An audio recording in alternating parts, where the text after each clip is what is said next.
So yan guys, nagluto ako ng kinamyasang tanigi guys. Ayan, tanigi ulit tayo guys kasi maraming tanigi na dala si mister ko. So ayan guys, oh.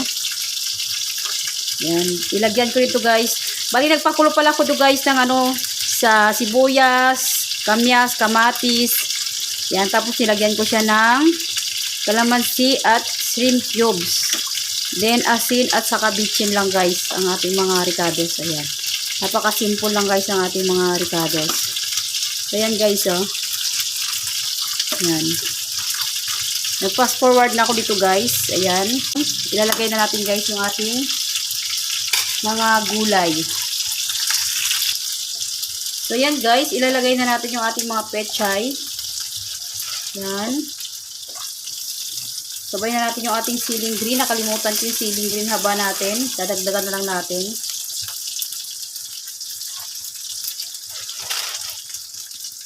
Ayun guys, sa kabila, oh, nagpiprito din ako ng tanigi. 2 peraso. Ulam ni Sian. Gusto niya lang guys, ganito may sabaw. So, bali naglagay ako ito guys ng marami ding kalamansi. Kalamansi at kamyas ang nilagay ko. Yan, overload na, guys, so overload na kinamyas ang tanigi.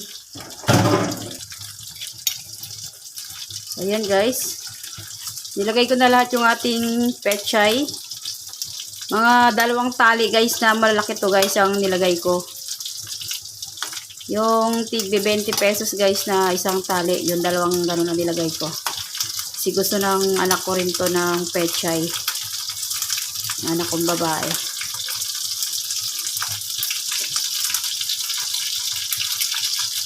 Yan, nilaan na natin guys yung prito. Nagatalsik-talsik yung prito guys. Ang mantika niya. So yan, i-video i-gilid-gilid lang natin guys. Kasi baka mamaya madurog yung ating mga isda sa ilalim.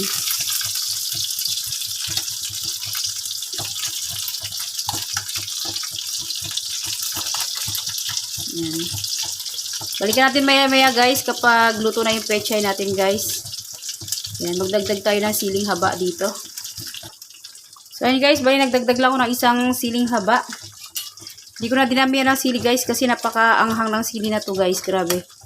Ayan, wala na pag sobrang luto siya. Maanghang. Hindi katulad ng sili sa Isabela guys. Kahit sobrang dami ilagay mo, hindi siya maanghang. Pero ito, napaka-anghang ng sili na to guys. So, ayan. Medyo ilubog-lubog lang natin. Para mabilis maluto yung ating sili. Magkaroon ng siya guys, aroma. So ayan, balikan natin guys maya-maya guys kapag luto na yung pechay na ilagay natin. Ayan guys, nagprito ako ng 2 hiwa. Ayan, malalaki siya. Malalaki to guys. Ulam ni Sian. Tignan natin kung luto na yung kabila. Ayan, goods na rin siya. Tarik-tarik lang natin ng konti. Medyo hilaw-hilaw pa yung kabila. Ayan, itong kabila, ilaw pa. Ilaw pa siya guys. Ayan, balikan natin guys maya-maya kapag goods na to. Ayan, bali nagsigang pala ako ng laman ng tanigi guys. At saka nagprito ako. So ayan, balikan natin guys maya-maya. So ayan guys, tignan natin kung luto na siya. Ayun, goods na siya guys. Ayan, itong isa medyo hilaw-hilaw pa. Ayan, isit aside muna natin. Ayan, patutuloyin muna natin yung kanyang mga excess oil. Ayan, hindi masyadong mamantika guys. Ayan, medyo hilaw. Guys, luto na yung ulam ni siya na piniritong tanigi guys. So, yun lang guys. So, ayan guys, tignan natin kung luto na yung ating pechay.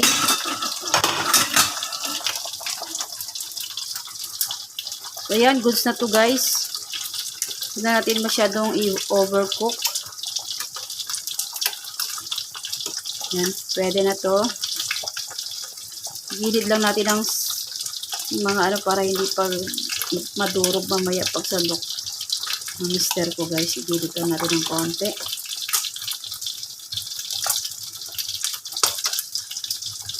Tumatalamsik guys yung yung pritong isda guys. Ayun guys, oh. Yan. Pinirito ko, 2. Gusto ni Sian ganito lang, may sabaw. Maasim ang bet niya yan. Yan guys, luto na yung ating kanin niya guys, oh. Oh, napakasarap nito guys. Yan. Kahapon yung ulo nito guys, sinigang ng mister ko. Ayan guys, oh. Ay, nalaglag. So, ayan guys, pakita ko lang sa inyo. Ayan. Flex ko lang guys. Ayan. Ito na to guys. Goods na to. Tikman natin guys kung sakto lang sa lasa.